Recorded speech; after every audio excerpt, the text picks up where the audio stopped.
अस्सलामुअलैकुम। Unit number 25 का numerical problem number 27 solve करते हैं। और इसके अंदर इस सर्किट के अंदर दो स्विचेस है, switch number 1 and switch number 2, और 4 कैपेसिटर्स गिवन है। C1 is equal to 1 microfarad, C2 is equal to 2 microfarad, C3 is equal to 3 microfarad, and C4 is equal to 4 microfarad. If only switch 1 is closed, अगर switch 1 को close करेंगे, then what will be the charge on capacitor 1, 2, 3 and 4? तो यहाँ पर हम देखते हैं कि अगर हम switch 1 को close कर देंगे, तो अब जब switch 1 close है, S2 ओपन है, तो यहाँ पर आप देख रहे हैं कि C1 और C3 क्या है, सीरीज में है। तो C1 and C3 are in series, तो इनका सीरीज इक्विवेलेंट क्या बनेगा, इनको मैं नाम दे देता हूँ C13, that is equal to C1 over C3 over C1 plus C3। Multiply करेंगे इनकी वैल्यूज़ को, 1 मल्टीप्लाई 3 ओवर 1 प्लस 3, तो आंसर हमारा माइक्रो में आएगा। तो इस वजह से माइक्रो मैं नहीं लिख रहा, फाइनल आंसर माइक्रोफेराड ही लिखूंगा। तो यह आएगा 3 ओवर 4 इज इक्वल टू 0.75। तो C13 is equal to 0.75 micro farad. इसी तरीके से S1 जब क्लोज्ड है, तो S2 और S4 ये भी सीरीज में है, तो इनका सीरीज इक्विवेलेंट भी हम फाइंड करेंगे। तो S2 and S4 are in series, तो इनका सीरीज इक्विवेलेंट फाइंड करेंगे। C24 is equal to C2 multiply C4 over C2 plus C4, values put करते हैं। 2 microfarad multiply 4 microfarad over 2 plus 4, तो यह आ जाएगा 8 ओवर 6। तो इनको डिवाइड करेंगे, तो 8 डिवाइडेड बाय 6 करेंगे, तो यह आ जाएगा हमारे पास 1.33। तो C24 is equal to 1.33 microfarad. अब हमारा सर्किट मॉडिफाई हो चुका है। अब यह सर्किट कुछ यूं बनेगा कि वोल्टेज सोर्स, इस वोल्टेज सोर्स के साथ C2 और C4 का हमने एक इक्विवेलेंट कैपेसिटर बनाया, और इसको हमने C24 का नाम दिया। इस तरीके से 1 और 3 को हमने मिलाया, उनका भी एक कैपेसिटर बना, और इसको हमने C13 का नाम दिया। अब ये दोनों कैपेसिटर्स पैरेलल में है इस वोल्टेज सोर्स के साथ। अब इन दोनों का हम इक्विवेलेंट फाइंड करेंगे। C13 and C24 are in parallel, तो इनका हम इक्विवेलेंट फाइंड करेंगे। तो यह आ जाएगा C equivalent will be equal to C13 plus C24। तो C13 इज इक्वल टू 0.75, और ये है हमारे पास 1.33। तो C equivalent will be equal to 2.083 microfarad. अब C इक्विवेलेंट आ गया हमारे पास। तो अब ये सर्किट मज़ीद मॉडिफाई हो जाएगा, और अब ये सर्किट कुछ यूँ बनेगा कि एक वोल्टेज सोर्स है, इस वोल्टेज सोर्स के साथ एक कैपेसिटर है सीरीज में, और इसको हमने C इक्विवेलेंट का नाम दिया। अब हम फार्मूला अप्लाई करके Q is equal to CV, तो हम टोटल चार्ज फाइंड करेंगे। So total charge will be equal to C equivalent multiplied by total voltage. C equivalent है 2.083 micro farad multiplied by voltage source है 12। अब इसके साथ हम मल्टीप्लाई कर देंगे तो ये बन जाता है 25। तो total charge is equal to 25 micro coulomb. तो अब ये टोटल चार्ज है जो कि इस वोल्टेज सोर्स से इतने चार्जेस निकलेंगे, इस डायरेक्शन में जाएंगे और इस कैपेसिटर से पास होंगे। और यही अगर हम देखेंगे ये टोटल चार्ज जिसको हमने Q का नाम दिया, ये चार्जेस यहाँ से गुजरेंगे, फिर दो पार्ट्स में डिवाइड होंगे, तो कुछ चार्ज यहाँ पर चला जाएगा और इसको हम क्या नाम देंगे, QC24 का नाम देंगे। और कुछ चार्जेस यहाँ इस पाथ से जाएंगे और इन चार्जेस को हम नाम देंगे चार्ज C13। तो यहाँ पर क्योंकि हम वैल्यूज़ फाइंड कर चुके हैं, C13 जो है 0.75 माइक्रो कूलम है और इस तरीके से C24 जो है 1.33 माइक्रोफेराड है। अब हम चार्ज फाइंड करेंगे कि हर ब्रांच में से यानी C13 और C24 इन कैपेसिटर से कितना चार्ज फ्लो करेगा। तो यहाँ पर रेशो फार्मूला मैं अप्लाई करूँगा। तो मैं अगर फाइंड करना चाहूँ चार्ज थ्रू C13, तो इसके लिए मैं फार्मूला अप्लाई करूँगा, QC13 is equal to C13 capacitor multiplied by voltage. अब यहाँ पर आप देखेंगे कि जो वोल्टेज अक्रॉस C13 है that is equal to voltage across capacitor 24 that is equal to the voltage source, और ये किसकी इक्वल है, 12 वोल्ट की इक्वल है। क्योंकि ये तीनों जो वोल्टेजेस है वो सेम है, क्योंकि this voltage is parallel across this capacitor और यही इसके पैरेलल है, इस वजह से वोल्टेज क्या है, सेम है दोनों के अक्रॉस। तो हम लिखेंगे C13 जो कि हमारे पास आ चुका 0.75 माइक्रोफेराड मल्टीप्लाइड बाय 12 वोल्ट्स। तो यहाँ से हमारे पास ये चार्ज आ जाएगा C13 के अक्रॉस 0.75 को मल्टीप्लाई करेंगे 12 के साथ, तो ये आ जाता है 9 माइक्रो कूलम। अब हम फाइंड करेंगे charge through capacitor number 24 that is equal to capacitor C24 multiplied by voltage.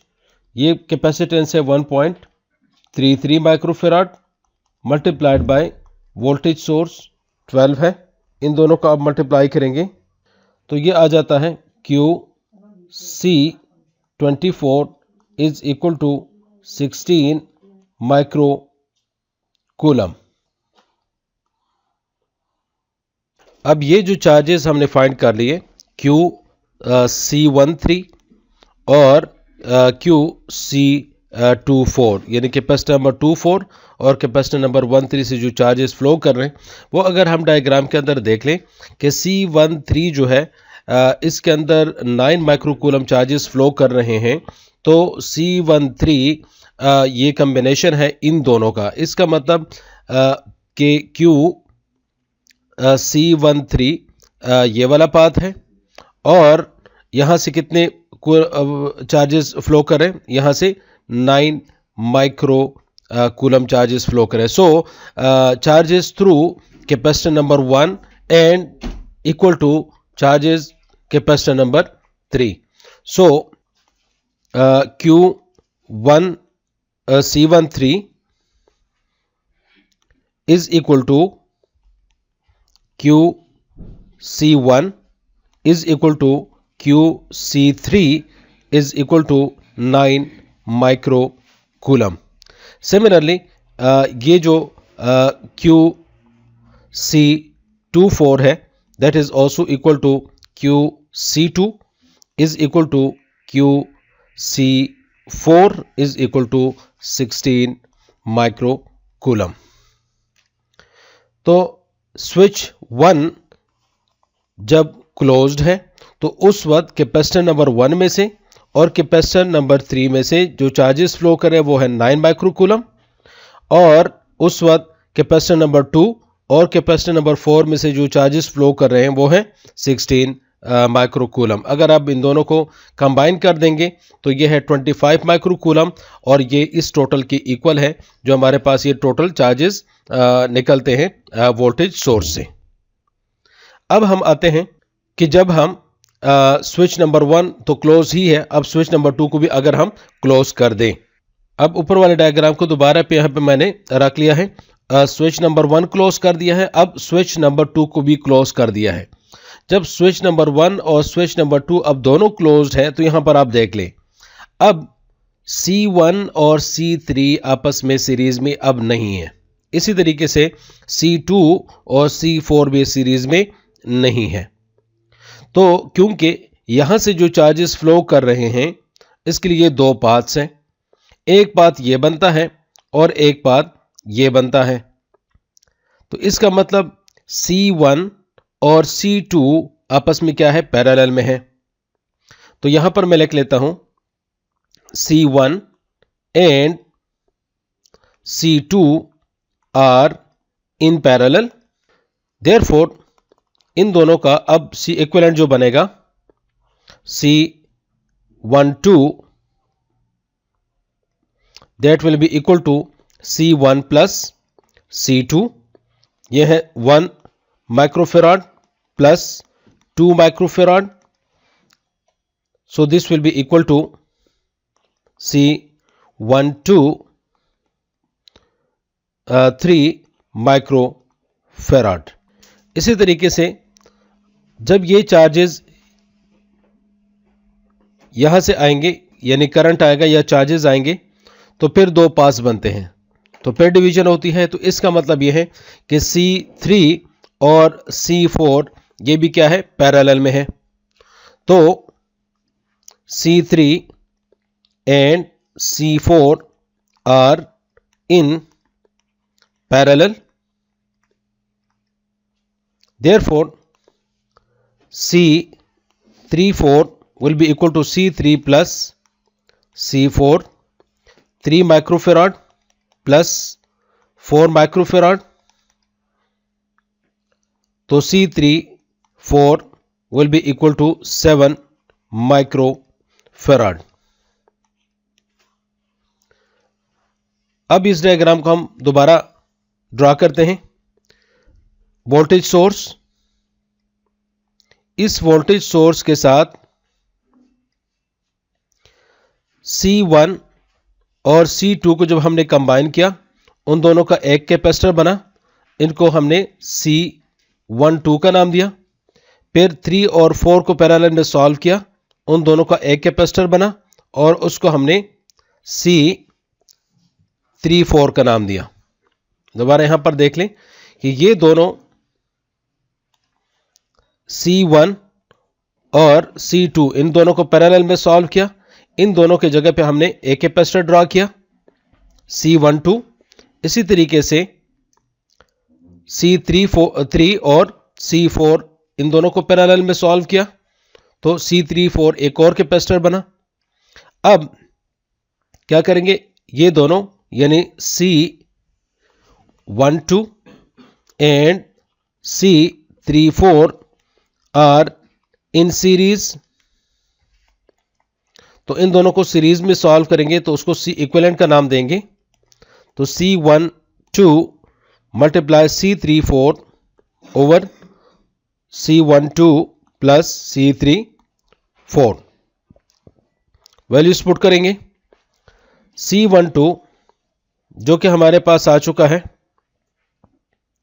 3 microfarad multiply 7 microfarad over 3 plus 7 microfarad, farad. इन दोनों को सॉल्व करेंगे तो ये बन जाता है 21 डिवाइडेड बाय 10, ये microfarad. So C equivalent will be equal to 2.1 microfarad. तो अब ये टोटल यानी इक्विवेलेंट कैपेसिटेंस हमारे पास आ गई है।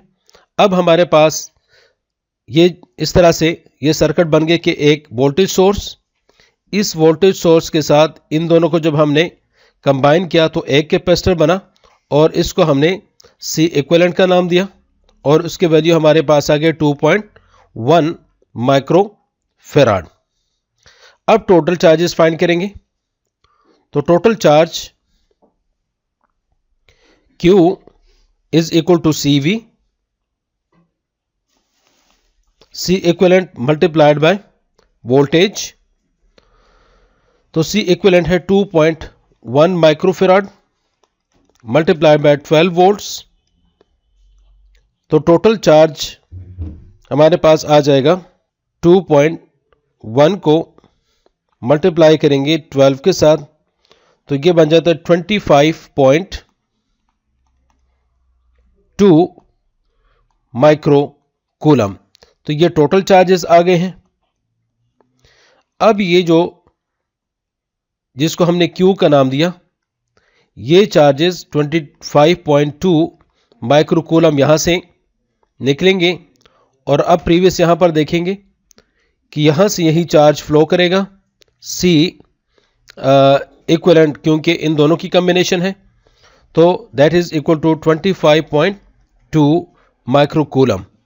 तो C12 में से भी यही चार्ज पास होगा और C34 में से भी यही चार्ज पास होगा।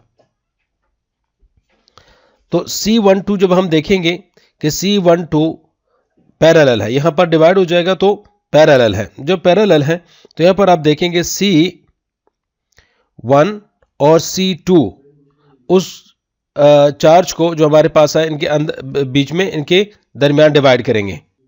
अब ये जो टोटल चार्ज आ रहा है इसको हम डिवाइड करेंगे। Now charge through capacitor number 1 will be equal to capacitor number 1 over C1 plus C2 multiplied by the total charge।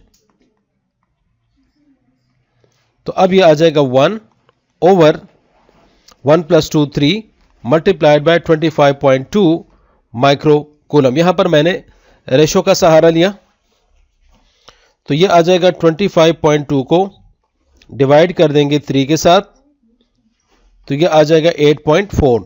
तो charge through capacitor number 1 is equal to 8.4 microcoulomb. और इस तरीके से charge through capacitor number 2 again उसी तरीके से C2 2 है over दोनों का sum 1 plus 2 multiplied by total charge 25.2 micro coulomb. तो Q C2 will be equal to 25.2 को मल्टीप्लाई करेंगे 2 के साथ और फिर डिवाइड करेंगे 3 से तो ये आ जाएगा 16.8 माइक्रो कूलम। जिस तरह ये टोटल चार्ज आ रहा था 25.2 और उस वक्त C12 और C34 सीरीज में है और यही सेम चार्ज इसको मैंने यूज किया और उसको डिवाइड किया 1 और कैपेसिटर नंबर 1 और कैपेसिटर नंबर 2 के दरमियान। इसी तरीके से यही टोटल चार्ज हम डिवाइड करेंगे C3 और C4 के दरमियान। तो अब हम फाइंड करेंगे charge through capacitor number 3 is equal to C3 over 3 plus 4 जो कि 7 आता है मल्टीप्लाइड बाय टोटल चार्ज। तो यहां से आ जाएगा 3 को मल्टीप्लाई करेंगे 25.2 के साथ और डिवाइड करेंगे 7 से तो ये आ जाएगा 10.8 8 microcoulomb. So QC3 is equal to 10.8 microcoulomb. Similarly, QC4 will be equal to C4 जो कि 4 माइक्रोफेराड है, डिवाइडेड बाय दोनों का सम मल्टीप्लाइड बाय टोटल चार्ज.